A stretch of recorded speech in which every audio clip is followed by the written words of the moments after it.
Imaginez un homme qui a consacré toute sa vie à bâtir un empire, mais qui a perdu ce qui comptait le plus, l'amour de sa vie. Des décennies plus tard, rongé par le regret, il décide de chercher la rédemption, mais découvre quelque chose d'inattendu. Une jeune femme enceinte, en difficulté, qui porte un secret qui pourrait tout changer. Qui est cette femme? Et pourquoi le destin les a-t-il réunis d'une manière si inattendue? Ce qui semblait n'être qu'une chance d'aider quelqu'un se transforme en un voyage de révélation, de retrouvailles et d'un héritage qui transcende les générations. Ne partez pas de là, car dans les prochaines minutes, vous découvrirez une histoire d'amour, de sacrifice et de nouveaux départs qui pourraient changer votre façon de voir la vie. Gabriel regardait la fenêtre du manoir, son visage reflété dans la vitre, avec une expression mêlée de regret et de fatigue. Il soupira et parla, brisant le silence qui remplissait le grand salon. « Max, y a-t-il un moyen de réparer ce que j'ai raté ?» Le chien, couché à ses pieds, releva un instant la tête, comme s'il comprenait, mais revint bientôt se reposer. Il passa une main dans ses cheveux gris et se dirigea vers la cheminée éteinte. La lueur des flammes qui réchauffaient autrefois cet espace semblait aussi lointaine que la chaleur humaine qui manquait à sa vie. Gabriel était seul. Peu importe à quel point il avait construit un empire, il avait le sentiment que chaque brique de sa richesse avait été placée au détriment de quelque chose de précieux, Isabella, l'amour qu'il avait perdu. Son sourire, murmura-t-il en fermant les yeux. Il se souvenait des rires qui résonnaient dans les jardins de la vieille maison qu'ils partageaient, des rêves qu'ils avaient prévu de réaliser ensemble. Leur amour semblait indestructible, jusqu'à ce que l'ambition prenne le dessus. Le téléphone sonna, interrompant ses souvenirs. Il hésita avant de répondre. « Monsieur Costa, je m'appelle Eduardo. Pouvons-nous nous arranger pour discuter de ce dont nous avons parlé plus tôt ?» La voix du détective ramena Gabriel au présent. « Bien sûr, Eduardo. Tôt demain, dans mon bureau. » Il a raccroché, ressentant un pincement d'espoir et de peur. Cette nuit-là, Gabriel pouvait à peine dormir. Tandis que Max ronflait paisiblement, il regardait le plafond, les pensées confuses. Cela faisait des années qu'il s'était séparé d'Isabella, et pourtant, la culpabilité et le désir étaient aussi vifs qu'à l'époque. Il devait la retrouver. Le lendemain matin, Gabriel était au bureau, une pièce pleine d'étagères, avec des livres impeccablement organisés, mais qui semblaient n'être que de la décoration. Eduardo est arrivé ponctuellement, avec un dossier de documents et un regard attentif. « Alors, qu'as-tu accompli jusqu'à présent ?» a demandé Gabriel, la voix pleine d'attente.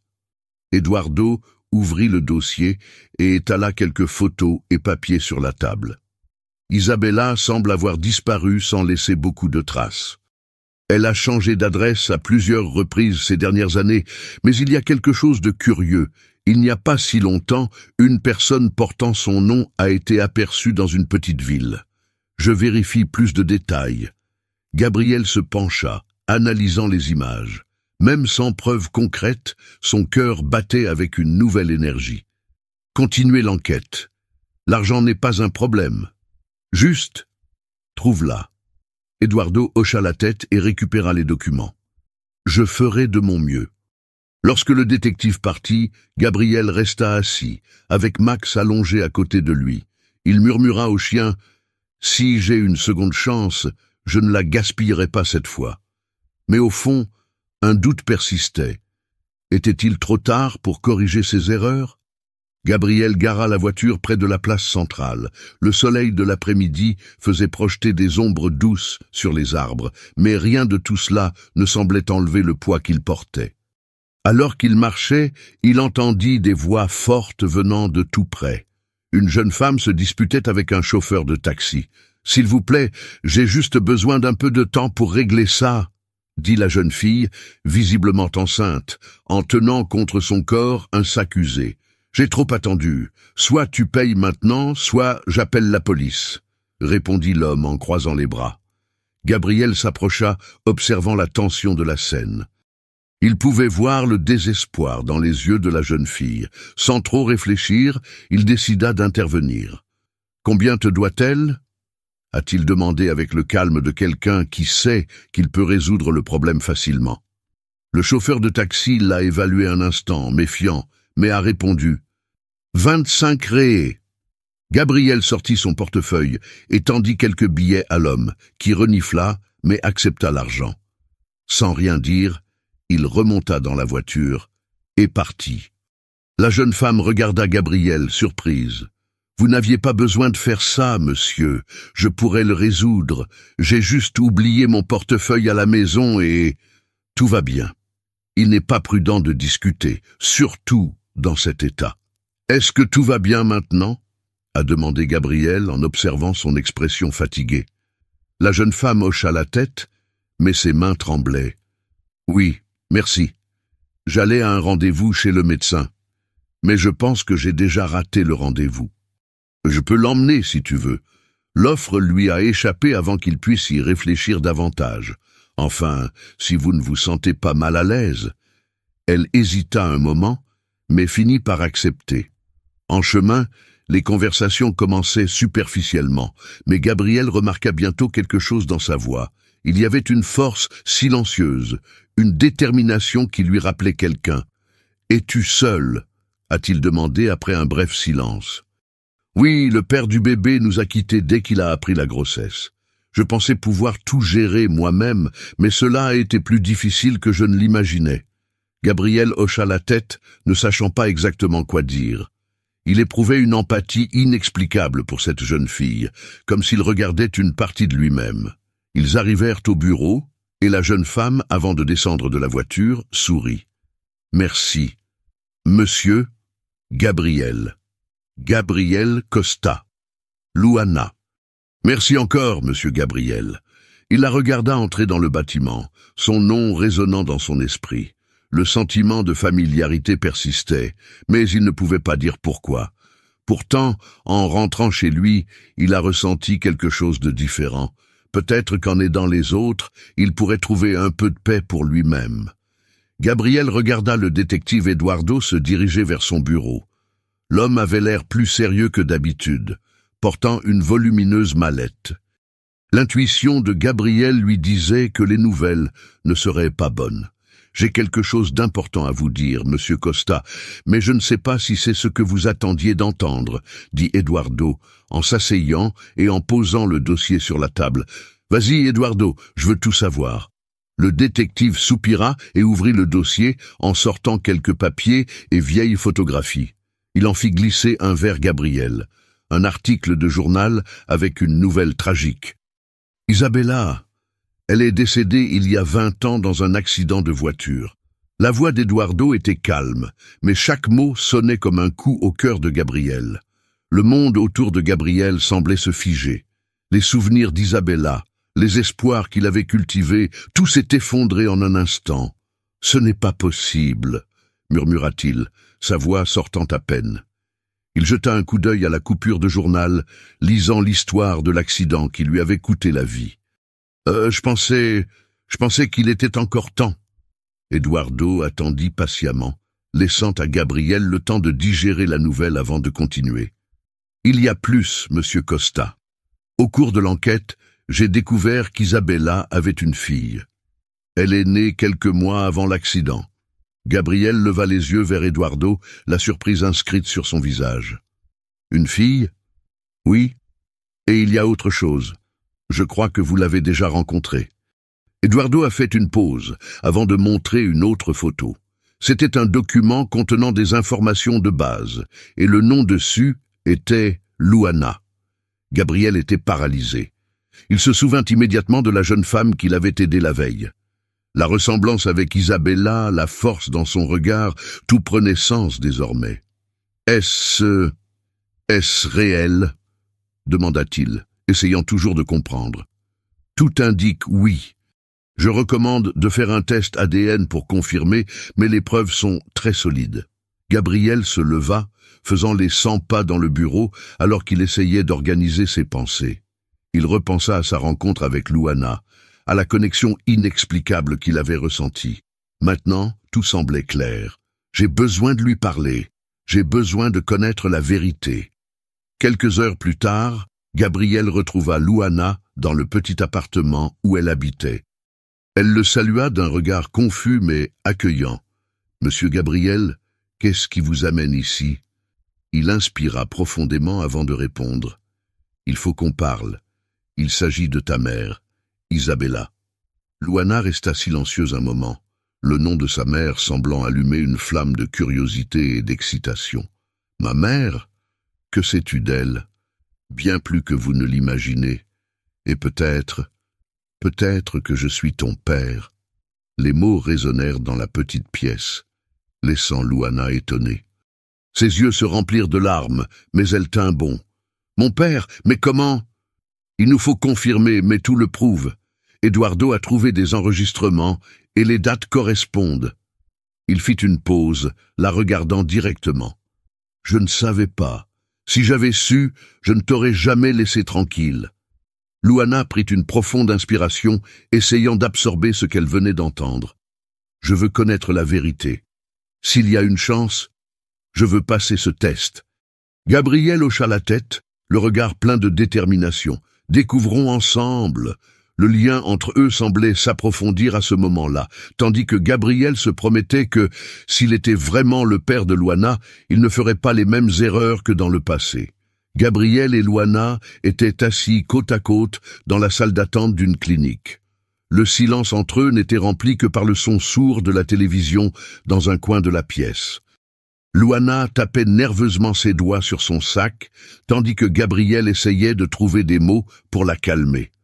« Peu importe le résultat, Luana, » dit-il, brisant enfin le silence. « J'ai déjà l'impression d'avoir un rôle dans ta vie, et je veux être là pour toi. » Luana le regardait avec des yeux remplis d'un mélange d'espoir et de prudence. « Je veux juste savoir. Ma mère ne parlait jamais de mon père, mais j'avais toujours le sentiment qu'il était là-bas. » Gabriel hocha la tête, sentant le poids de ses mots. Quelques minutes plus tard, le technicien les a appelés pour prélever des échantillons en vue de tests ADN. La procédure fut rapide, mais l'anxiété semblait sans fin. Les jours suivants, Gabriel met un point d'honneur à rester proche de Luana. Il l'a emmenée à ses rendez-vous chez le médecin et a commencé à l'aider à préparer son bébé. Lors d'un de ces rendez-vous, alors qu'ils attendaient d'être vus, Gabriel remarqua à quel point Luana semblait soulagée de ne pas être seule. « As-tu pensé à des prénoms pour le bébé ?» il a demandé. Elle sourit légèrement. « J'ai pensé à Miguel. Si c'est un garçon, c'était le nom de mon grand-père.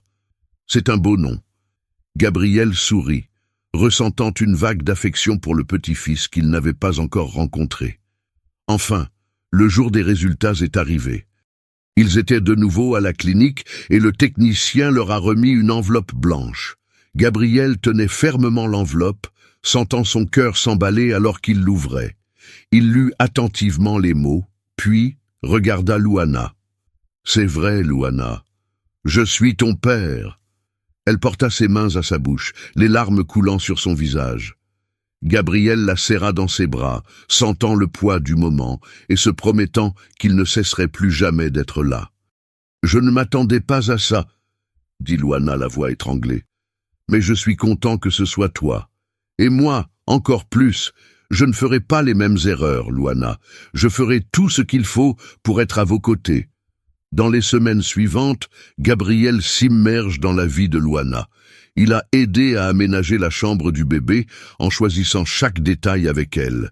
Ils peignirent les murs ensemble, Gabriel riant quand ils finirent par devenir plus sales que les murs. Chaque geste, chaque conversation avec Luana semblait être une petite rédemption pour tout ce qu'il avait perdu avec Isabella. Gabriel entra dans le manoir et trouva Luana assise sur le canapé, tenant une tasse de thé. Il y avait quelque chose de différent dans son visage, quelque chose qu'il ne pouvait pas déchiffrer. Il s'assit à côté d'elle, légèrement penché en avant. « Il s'est passé quelque chose ?» demanda-t-il, inquiet. Luana hésita avant de répondre. « Aujourd'hui, une femme est venue ici. Elle a dit qu'elle s'appelait Julia. Elle a dit qu'elle était son ex-femme. » Le visage de Gabriel se durcit. Il inspira profondément avant de répondre. Que voulait-elle? Elle a dit des choses sur toi. Il a dit qu'il avait été un père absent et que je devais faire attention à ne pas trop lui faire confiance. Luana baissa le regard, les mots semblant peser plus qu'elle ne l'avait prévu. Gabrielle ressentit une montée de colère contrôlée. Julia avait toujours su manipuler les gens autour d'elle et il n'était pas surprenant qu'elle essaie maintenant de créer un conflit. Luana, écoute-moi. Ce que Julia a dit a probablement beaucoup plus à voir avec ce qu'elle veut que avec la vérité. J'ai fait beaucoup d'erreurs dans le passé, mais je suis là maintenant. Toi et le bébé êtes ma priorité. Il a posé sa main sur la sienne. Ne la laissez pas semer des doutes dans votre esprit. Luana le regarda quelques secondes, avant de hocher légèrement la tête. Je veux juste croire que tu ne nous abandonneras pas. Je n'y vais pas. Gabrielle lui serra légèrement la main. Je le promets. Les jours suivants, Julia a continué à apparaître, toujours avec des commentaires sarcastiques. Lors d'une de ses visites, Gabrielle a décidé qu'il était temps de mettre les choses au clair. Julia, il faut qu'on parle. Il l'a confrontée à l'entrée du manoir, l'empêchant d'entrer. Bien sûr, Gabrielle, je m'inquiète pour toi et cette nouvelle famille que tu as décidé de créer. L'ironie dans sa voix était indubitable. Pas besoin de s'inquiéter. Ce que je fais maintenant ne te regarde pas. Et je ne te permettrai pas de continuer à essayer de perturber ma relation avec Luana. Sa voix était ferme. Sur ce, Gabriel ferma la porte, mettant fin à la discussion. Il retourna au salon où il trouva Luana qui attendait anxieusement. Il s'assit à côté d'elle. Il a fini. Elle ne nous dérangera plus. Luana sourit, sentant qu'elle pouvait enfin respirer en paix. Pour la première fois depuis longtemps, ils avaient tous deux le sentiment de contrôler leur vie. Gabriel était assis dans le bureau et regardait Eduardo étaler des documents sur la table. Le détective semblait particulièrement sérieux ce jour-là. Parmi les papiers se trouvaient des photographies, des lettres vieillies et de petites notes. Gabriel ressentit une pointe d'anxiété. « Qu'as-tu trouvé ?» demanda-t-il en se penchant en avant. Eduardo prit une lettre et la tendit à Gabriel. Ces correspondances se trouvaient dans un vieux dossier. Ce sont des lettres d'Isabella, écrites avant sa mort. Ils n'ont jamais été envoyés, mais je crois que vous devez les lire. Gabriel ouvrit soigneusement l'enveloppe. L'écriture d'Isabella était indubitable, et les mots qu'il lisait le frappèrent comme un tourbillon. « Gabriel, je sais que notre fin a été douloureuse, mais je n'ai jamais cessé de croire que tu avais un grand avenir. Mon plus grand regret était de ne pas t'avoir dit que tu allais devenir père. Je l'ai fait parce que je pensais que ton voyage ne faisait que commencer, et je ne voulais pas être un obstacle. » Gabriel sentit le poids des mots et ferma les yeux un instant. Elle m'aimait, même après tout.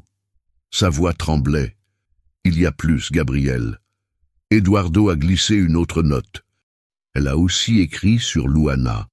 Gabriel lut en silence. C'était l'adieu d'Isabella à sa fille, plein d'amour et d'espoir. Luana, tu es ma lumière. N'arrête jamais de croire que le monde peut être bon. Ton père, il a un grand cœur, même si parfois il ne sait pas comment le montrer. Peut-être qu'un jour tu te rencontreras. Luana, qui avait entendu une partie de la conversation, entra dans le bureau, les yeux écarquillés. « Est-ce réel ?» demanda-t-il en prenant la lettre des mains de Gabriel. « Oui, Luana. » Gabriel la regarda dans les yeux. « Elle a toujours cru en nous, et maintenant je sais que je ne laisserai pas cet amour disparaître. » Les jours suivants furent consacrés à honorer la mémoire d'Isabella. Inspirés par les lettres, Gabriel et Luana ont commencé à planifier quelque chose qui laisserait un impact durable. Ils décident de créer la Fondation Isabella, une institution destinée à soutenir les mères célibataires et les enfants en situation de vulnérabilité. Lors de la soirée d'ouverture, Gabriel a prononcé un bref discours, la voix pleine d'émotion. Isabella croyait en l'amour et la force des gens. Aujourd'hui, nous lui dédions cette fondation, afin que son héritage continue de toucher des vies. Louana, à côté de Gabriel, lui tenait fermement les mains. C'était le début de quelque chose de plus grand qu'eux, un symbole que le sacrifice d'Isabella ne serait jamais oublié. Gabriel était à l'hôpital, à côté de Louana, lui tenant la main alors qu'elle respirait profondément. La salle d'accouchement était doucement éclairée, mais l'air transportait une tension d'attente. « C'est bon, Louana, je suis là. » La voix de Gabriel était ferme, mais pleine d'émotion. Louana lui serra fermement la main, des larmes coulant de ses yeux. « Je n'aurais jamais imaginé que tu serais ici avec moi comme ça. Et je ne partirai jamais. » Gabriel sourit, essayant de transmettre son calme. Quelques instants plus tard, le son d'un bébé qui pleurait résonnait dans la pièce. Gabriel sentit les larmes monter en regardant le petit Miguel enveloppé dans une couverture. Le médecin le plaça dans les bras de Louana, qui regarda son fils avec un sourire de pur bonheur. « Il est parfait !» murmura-t-elle alors que Gabriel s'approchait pour observer son petit-fils. « Bienvenue, Miguel. » Gabriel a caressé le visage du bébé. « Vous avez déjà apporté plus de lumière dans nos vies que je n'aurais pu l'imaginer. » Les jours suivants, la maison de Gabriel est devenue un lieu de joie. Louana et Miguel étaient confortablement installés et Gabriel passait une grande partie de son temps à s'occuper du bébé. Il était devenu un grand-père dévoué, impliqué dans chaque détail, du changement des couches jusqu'au berçage de Miguel pour l'endormir. « Tu as un moyen avec lui, tu le sais ?»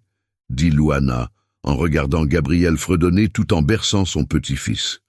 « C'est peut-être ma deuxième chance de faire les choses de la bonne manière. » Gabriel sourit, les yeux pleins de tendresse. Quelques mois plus tard, la Fondation Isabella était pleinement opérationnelle. Le manoir de Gabriel, autrefois marqué par le silence et la solitude, vibrait désormais de vie et de but.